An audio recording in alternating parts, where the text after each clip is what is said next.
In this video, I will show how to show or hide ruler in Microsoft Excel. So click on View.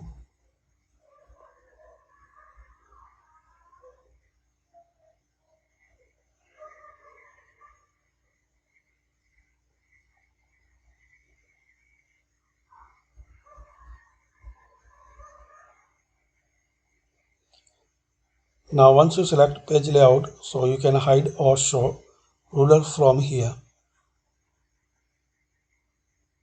This is the ruler.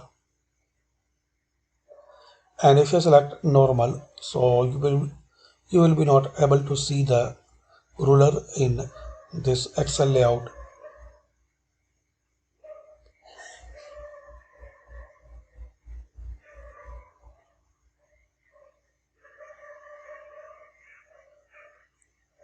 So thanks for watching. Comment this video useful for you.